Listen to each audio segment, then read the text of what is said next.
মেয়ে মানুষ দেখলে বাইক এইভাবে চালাতে হয়।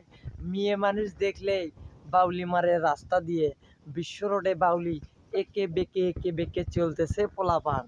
হ্যাঁ, গার্লফ্রেন্ডে দেখাচ্ছে, এই মেয়ে দেখতেছে ও মা হিরো যাচ্ছে, ওই মেয়ে দেখতেছে ও মা হিরো যাচ্ছে।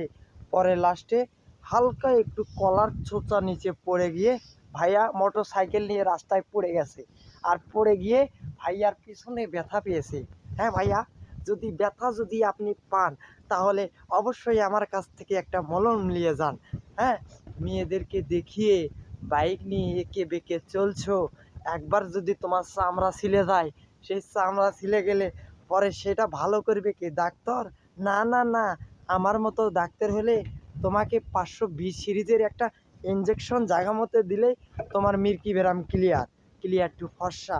আজকে বাইকে গার্লফ্রেন্ড করে নিয়ে ঘুরিচ্ছা, কাল আর একজনকে ইমপ্রেস করার চেষ্টা করতেছা। আমি কি বুঝি না বাইক যে তুমি জোরে চালাও? তুমি কি জানো বাইক চালানোর কারণে তোমার চামড়া কিন্তু ঢিলা হয়ে যেতে পারে, তোমার চামড়া কিন্তু দাগ হয়ে যেতে পারে, এমনকি তুমি কিন্তু ডাইরেক্ট জান্নাতের ভিতরে চলে যেতে পারো। হ্যাঁ, বাইকের মার সবচেয়ে ভয়ঙ্কর মার, এটা তোমাকে বুঝতে হবে। মেয়েদের প্রেমে পড়া যাবে না, মেয়েদের মেয়েদের দেখে বাইক আউলি বাউলি মারা যাবে না। তাহলে যদি বাউলি মেরে যাও তাহলে ওই চামড়া তোমার ওখান থেকে উঠে যাবে। পরে কি করবা? পরে তিব্বত পাউডার দিয়ে তোমার কাম হবে না নি। হ্যাঁ, এই জন্যে সময় আছে। হ্যাঁ, ওই যে স্বাভাবিকভাবে চলবা, গাড়ি সবসময় 35-এর ভিতর থাকার চেষ্টা করবা।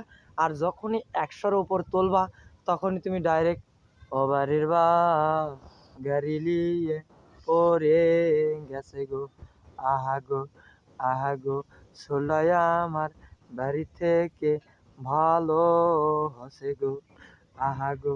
এইরকম ভাবে বাইক বেশি জোরে চালানো যাবে না। তুমি কি জানো না তোমার বাবা মা তোমাকে কষ্ট করে লালন পালন করতেছে, তোমার শখের জেদের কারণে তোমাকে একটা বাইক কিনে দিছে। তুমি ধীর গতিতে সেই বাইক চালাবা। তুমি অযথা ধীর গতিতে বাইক না চালিয়ে অযথা বাপ মায়ের মনে কষ্ট দিয়ে একসময় দেখা যাবে তোমার যদি একটা দুর্ঘটনা ঘটে, তাহলে একসময় দেখা যাবে তোমার বাবা মার কষ্ট, তোমার বাবা মার সারা জীবনে এই দুঃখটা থেকে যাবে যে তার সন্তান এই বাইকের জন্য হারাইছে। তো সবার কাছে আমার রিকোয়েস্ট থাকবে, যারা রাস্তাঘাটে বাইক অনেক জোরে চালান, হ্যাঁ, মানুষকে দেখিয়ে বাউলি টাউলি দেন, একে বেঁকে চলেন, প্লিজ দয়া করে আপনারা একে বেঁকে কখনোই চলবেন না। আপনার কারণে আপনার একটা পরিবার, আপনার ভবিষ্যৎ আপনার দিকে চেয়ে আছে। তো দয়া করে কথাগুলো যদি কারো মনে কষ্ট দিয়ে থাকি তাহলে অবশ্যই ক্ষমার দৃষ্টিতে দেখবেন। আর যদি ভিডিওটা ভালো লাগে তাহলে ভিডিওটা শেয়ার করে দিয়ে সবাইকে দেখার সুযোগ করে দেবেন। ধন্যবাদ সবাইকে। আমি কাকু। আসসালামু আলাইকুম।